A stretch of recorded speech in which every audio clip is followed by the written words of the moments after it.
Sotran'Andriamanitra mandrakarivotsika ry havana tafaombona amin'ny fanompoam-pivavahana maraina tahaka izao. Ho aminareo ny fahasoavan'ny Tompo sy ny fiadanan'Andriamanitra araintsika. Ny Salamo faha-430, Salamo faha-430 andininy voalohany hatramin'ny fahaenina. Iarahantsika ho fideranan'ny Tompo, aoka hitsangansika hanome voninahitra ny Tompo. Hoy ny mpanao salamo amin'ny anaran'ny Tompo: isaotra ny Jehovah lalandava aho, ho eo ambavako mandrakariva ny fiderana azy. Jehovah ndrearian'ny fanahiko, ary izany ny mpandefitra ka ho faly. Miara mankalaza an'i Jehovah amiko, ary aoka hiara manandratra ny anarany isika. Mitady an'i Jehovah aho dia mamaly ahy izy, ka manafaka amin'ny tahotra rehetra. Mijery azy ireo ka miramirana, sady tsy mangahy ahy ny tavany. Ity olo mahantra ity ny antso dia niainy Jehovah, ka namonjy azy tamin'ny fahoriany rehetra. Amen. Hivavaka isika. Ianao ry Tompo Andriamanitray, no atononay amin'ity maraina ity, dia ianao izay namoanay tao anatin'ny torimaso saritsari-pahafatesana. Ianao ilay nitantana anay tamin'ny dianay ho tonga eto. Ianao ilay manatrika anay ankehitriny. Eny manatona anao izahay ka manonona fiderana, miainga avy amin'ny fonay feno fifaliana. Manatona anao izahay ka manonona fisaorana noho ny hamaroan'ny fahasoavana izay natolotra ho anay. Tsapanay na tsy tsaroanay velively nefa iainanay sy ivelomanay isan'andro. Manatona anao koa izahay ka miondrika sy manetry teny, mangataka anao hanavao ny fiantrana ao anay indray, ary amindra fo aminay satria mpanota mahantra izahay. Eny manatona anao izahay ka mitalao ny anirahanao ny fanahy masina, hampahatoky anay ny teny famelan-kelo ka tonononao aminay tsiraray avy. Manatona ka mangataka ny fanahy masina, mbola hitarika anay mandritra ity fanompoam-pivavahana ity, mba homendrika ny voninahitrao itony fotoana itony, anonana ny fahamasinanao ary andraisan'ny vahoakanao hery hampiorina ny finoany. Amin'ny anaran'i Jesosy Kristy. Amen. Salamo faha-110 andininy voalohany hatramin'ny faha-210. Salamo faha-110 ny andininy voalohany hatramin'ny faha-210. Amin'ny anaran'ny Tompo: izaho tian'i Jehovah satria efa nandre ny feon'ny fifonako izy, satria efa nanongilana ny sofiny tamiko izy, dia hiantso aho raha mbola velona koa. Niodidina tamiko ny famatora ny fahafatesana, ary nahazo ahy ny fahorian'ny fiaina-tsy hita. Nahita fahoriana sy alahelo aho, dia niantso ny anaran'i Jehovah hoe aho: Jehovah, mifona aminao aho, vonjeo ny fanahiko. Mamindra fo sy marina Jehovah, eny miantra Andriamantsika. Miaro ny kely saina Jehovah, reraka aho dia namonjy ahy izy. Miverena ho amin'ny fitsaranao ry fanahiko, fa Jehovah efa nanisy soanao. Dia namonjy ny fanahiko tamin'ny fahafatesana ianao, sy ny masoko tamin'ny ranomaso, ary ny tongotro tamin'ny fahatafitohinana. Andeha ho natrian'i Jehovah eo amin'ny tany velona aho. Nino aho, hiteny tokoa aho, mahantra indrindra aho, hoy izao tamin'ny fahatairako, mpandainga ny olona rehetra. Amen. Ray masino, manamasina anay amin'ny fahamarinana, ny teninao no fahamarinana. Amen. Mbola misaotra ny Tompo isika ry havana, afaka iombana indray manoloana izao anjara mofinaina izao, ary ny fanaina ane hitarika antsika, tonga antsika iorina tsara amin'ny finoana. Salamo faha-110 dia fiderana sy fankasitrahana an'Andriamanitra no ny famonjena nataon'ny Tompo tsapan'ny mpanao salamo. Ao anatin'izany salamo faha-110 izany no ahitantsika fa tao anatin'ny fotoan-tsarotra indrindra no nampifikitra ny mpanao salamo tamin'Andriamanitra ary tao anatin'izany fotoan-tsarotra izany indrindra no nahitany ny fahatsaran'Andriamanitra. Afatra na foto-kevitra efatra no azontsika tsiponina atao anatin'izao salamo 112 hatramin'ny 120 izao. Ny voalohany dia ny fahitana fa mampiorina ny finoantsika ny fitiavan'Andriamanitra. Eo amin'ny andininy voalohany sy faharoa. Ny faharoa dia mampiorina ny finoantsika ny fotoan-tsarotra. Eo amin'ny andininy fahatelo sy fahaefatra. Ny fahatelo mampiorina ny finoantsika ny fahatsaran'Andriamanitra. Eo amin'ny andininy fahadimy sy fahaenina. Ary ny fahaefatra mampiorina ny finoantsika ny famonjen'Andriamanitra. Eo amin'ny andininy fahafito hatramin'ny 120. Tsy ireo efatra ireo ndray iompana ny afatra fa ndeha ilay foto-kevitra voalohany mampiorina ny finoantsika ny fitiavan'Andriamanitra sy ny foto-kevitra fahatelo mampiorina ny finoantsika ny fahatsaran'Andriamanitra no iarantsika amin'ity maraina ety. Mampiorina ny finoantsika ny fitiavan'Andriamanitra. Ny andininy voalohany sy faharoa rehefa vakitsika dia ilazany mpanao salamo hoe izaho tia any Jehova satria efa nandre ny feon'ny fifonako izy, satria efa nanongilana ny sofiny tamiko izy dia iantso aho raha mbola velona koa. Eo amin'ilay hoe raha mbola velona koa no ahitantsika n'ilay hoe fiorenana. Iry amin'ny andininy fahasivy koa moa dia hoe eo amin'ny taniny velona, milaza hoe faharetana, fiorenana. Marina fa ny mpanao salamo no milaza hoe izaho tian'i Jehova, saingy rehefa zohitsika ireo andininy voalohany sy faharoa ireo, ny nahatonga ny tenin'ny mpanao salamo hoe izaho tian'i Jehova dia ny fahatsapany fa tena tian'Andriamanitra izy. Ny tarainy izy dia niaino Andriamanitra, ny antso izy dia namaly Andriamanitra. Tsy niavonavina tamin'ny Andriamanitra, tena tsapany ny fitiavan'Andriamanitra ka dia niteny izy hoe iantso aho raha mbolina velona koa. Tsy manan'Andriamanitra antsoina, tsy manan'Andriamanitra iantoroana, tsy manan'Andriamanitra inona sy ametrahana fitokisanao mandritra ny fahavelomako fa Andriamanitra ilay efa niaino sy namaly ihany. Ry havana malala, misy tokoa ny mitombo sy miorina tsara amin'ny finoana satria mivavaka tsy mitsahatra ary mahatsiaro mandray valim-bavaka mandrakariva. Misy olona miorina sy mitombo amin'ny finoana satria mivavaka tsy mitsahatra ary mahatsiaro fa mamaly azy Andriamanitra, tia azy Andriamanitra, mahatsiaro izy fa mandray valim-bavaka mandrakariva. Izany no fiainan'ny mpino tena miorina amin'Andriamanitra. Rehefa miantso an'Andriamanitra isika, aza atao mampoelana ohatry ny akoho manatody lava.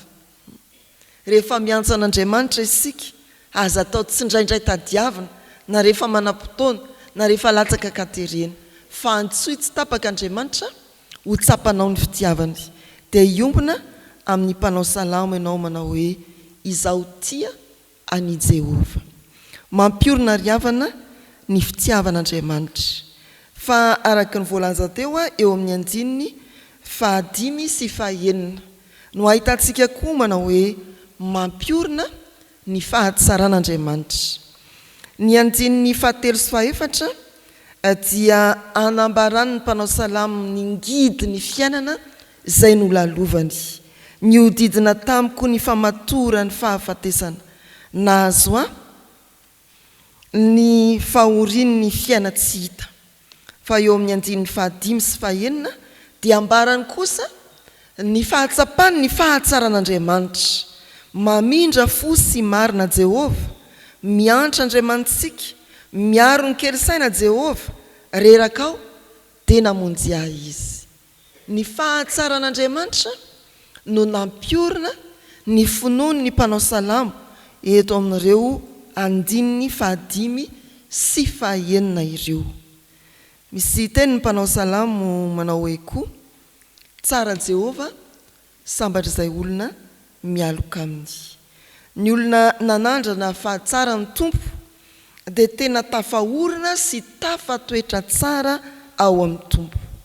Rehefa nanandrana isika fa tsara ny tompo dia ohatran'ny olona mahita tsirokany teo eo foana tsara sakafo ataon'itsy ataon'ny akany teo ao foana ianao tsara ny tompo teo ao amin'Andriamanitra foana ianao miorinao ianao satria tsapanao fa tsara Andriamanitra. Eo amin'ny lafiny varotra ry havana dia misy toe-javatra tahaka izao. Rehefa tsara ny fandraisan'ny mpivarotra ny mpanjifa na dia sendra tsy dia tsara aza ny entan'ilay mpivarotra dia tsy miala eo ny mpanjifa. Ao ihany izy. Io fa tsy dia tsaratsara ny entana androany, ao fa tsy maninona androany ihany. Ary tahaka izay koa isika na dia misy aza fitondrana mafy sarotra ampandalovon'Andriamanitra eo amin'ny fiainantsika tahaka izay nandalovan'ny mpanao salama eo amin'ny 7 sy 4 dia mifikitra amin'Andriamanitra isika satria ny fahatsaran'Andriamanitra mavesatra lavitra no ny fahorim-piainana sy ny ngidy mahazo atsika.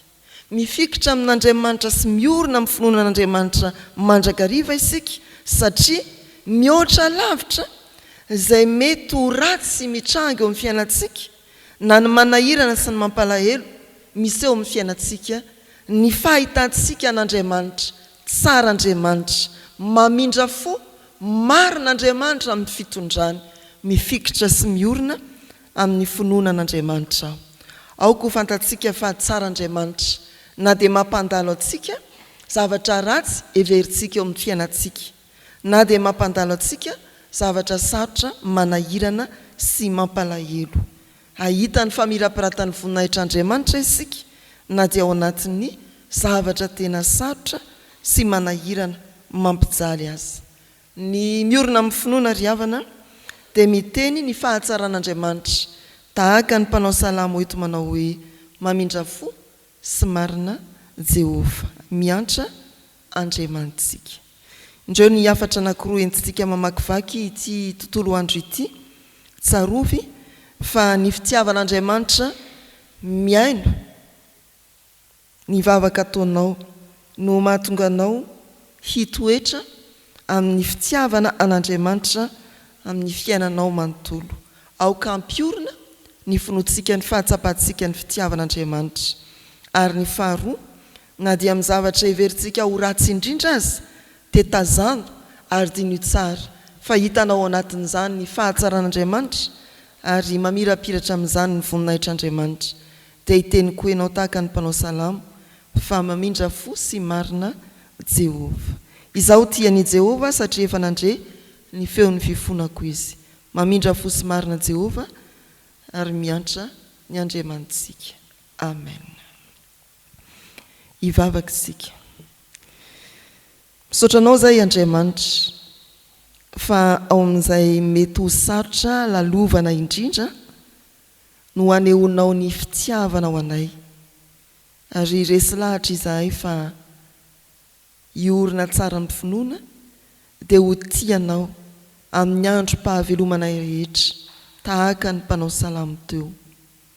Misaotranao koa izahay fa ao amin'izay sarotra ampandalovinao amin'ny fiainanay, ao amin'izay heverinay ho ratsy indrindra mampijaly indrindra no ahitanay ny fahatsaranao Andriamanitra ka tonga mampiorina ny finoanay. Dia ho toan'i Jesosy Kristy voampy teo amin'ny hazo fijaliana nahitany maro ny voninahitra ao Andriamanitra ny fiainanay na dia misy aza ny sarotra dia ho hitany manodidina anay fa pino miorina amin'ny finoana izahay ka ilaza ny fahatsaranao Andriamanitra hiteny tahaka ny mpanao salamo fa mamindra fo sy marina ianao ary Andriamanitra miantra. Ankehitriny dia tononay aminao indray ny fiainanay manokana, ny fiainam-panahinay. Mety miaritra fizahantsoetra izahay, mety mandalo ny fakapanahy kanefa amin'ireny dia ataovy maharesy ao aminao no ny finoana miorina tsara anatinay. Apetraka eo am-pelantananao ny fahasalamanay izay afaka izay antoka azonay mamakivaky indray ny tontolo andro ka anatanterahana ny asa mandraharaha mba ho salama sy ambinina amin'ny zavatra rehetra tokoa izahay tahaka izay nambinanao ny fanahina ihany aza mahasaraka anay amin'ny zavatra rehetra izay kasainay atao mba ho vitanay araka ny sitraponao zany ndrao anderery izahay ka tonga anao kitoto sy anjoanjo anamavo ny anaranao dia mametraka ny firenenay eo ambany tanamaherinao mandraka riva manonona koa ny fiangonanao mba hahery ao aminao mba iorina ao aminao betsaka ny fiangonana izay tody fahasoavana amin'ireo fotoanjobily fotoam-pakalazana samihafa fa amin'izany rehetra izany dia ataovy mitombo sy miorina amin'ny finoana ny fiangonana tsy vitsy koa anefa ny mandalo fotoan-tsarotra koa amin'ireny rehetrareny dia ataovy miombina amin'ny mpanao salamo ny fiangonana fa amin'ny androm-pahavelomany manontolo dia andeha ao anatrihanao Jehovah izy Jesosy Kristy o amin'izay manery ny fonay tianay angatahana ho an'ny manodidina anay dia ino ny vavaka ampomangina tonono ny tsirairay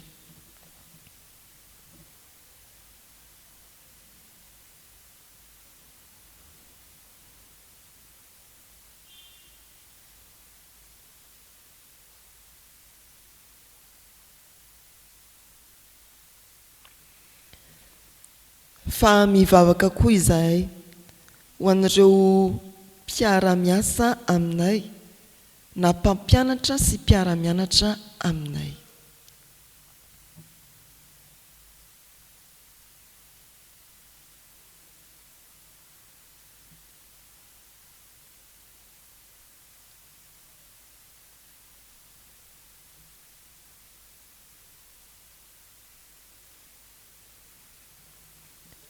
mivavaka koa izahay tompo ho an'ireo mpifanila-bodirindrina amin'ity fiangonana ity na ampitany lalana na ambadiky ny trano mba ho reny izy ireo ny fitiavanao Andriamanitra mba ho hitan'izy ireo amin'ny fijoroany tony fiangonana itony ny fahatsaranao Andriamanitra ka ampiorina ny finoany dia akambanay ny vavakay amin'ny nampianarin' Jesosy manao hoe rainay izay ny an-danitra ho amasinina ane ny anaranao ho tonga ane ny fanjakanao atao ane ny sitraponao ety an-tany ho taky ny an-danitra eo anay no izay nasahaza ao anay ary mamelany elokay tahaky ny namelanay izay meloka taminay aza mitondra anay amin'ny fakapanahy manafahanay amin'ny ratsy anao ny fanjakana sy ny hery ary ny voninahitra mandrakizay amen. Mitsangana riavana ny fanekempon'olona arana faharoa no iarahantsika manonona ho fijoroana vavolombelona. Isika mino an'Andriamanitra iray, raitsy to mpanao ny lanitra sy ny tany, ary ny zavatra rehetra na ny hita na ny tsy hita, ary an'i Jesosy Kristy tompo iray, zanan'ilay tokan'Andriamanitra, nateraky ny indray ny talohan'izao rehetra izao, ny mazava avy amin'ny zava, Andriamanitra tokoa avy amin'Andriamanitra, nateraka fa tsy natao, miray amin'ny zavatra rehetra, izy no nahariany izao tontolo izao, noho ny amintsika olombelona sady ho famonjenantsika, dia nidina avy tany an-danitra izy, ary nataon'ny fanahy masina nofo avy tamin'ny Maria Virjiny, dia tonga olona izy. Nomboana tamin'ny hazo fijaliana ho fanavotana antsika, tamin'ny nanapahany Ponty Pilato izy, maty izy ka nalevina, nitsangana tamin'ny maty tamin'ny andro fahatelo arak'izay voasoratra izy, niakatra ho any an-danitra izy, ary mipetraka eo an-tanana ankavanany indray. Avy any eviny indray amin'ny voninahitra, hitsara ny velona sy ny maty, ary mandrakizay ny fanjakany. Isika mino ny fanahy masina, tompo sady mpanome aina, izay avy amin'ny ray sy ny zanaka ka hitsahona sy ankalazaina miaraka amin'ny ray sy ny zanaka. Izy dia niteny tamin'ny vava mpaminany. Isika mino ny fiangonana iray, masina, miorina amin'ny fanambarany ny apôstôly ary manerana izao tontolo izao. Isika manaiky ny batisa iray ho famelan-keloka, sady manantena ny fitsanganany maty ary ny fiainana mandrakizay. Amen. Raiso nitsodrany tononona amin'ny anaran'ny Tompo. Ary Andriamanitra ny fanantenanany amenanareo amin'ny fifaliana sy ny fiadanana rehetra amin'ny finoanareo, mba hitombonareo amin'ny fanantenana no ny hery ny fanahy masina. Amen.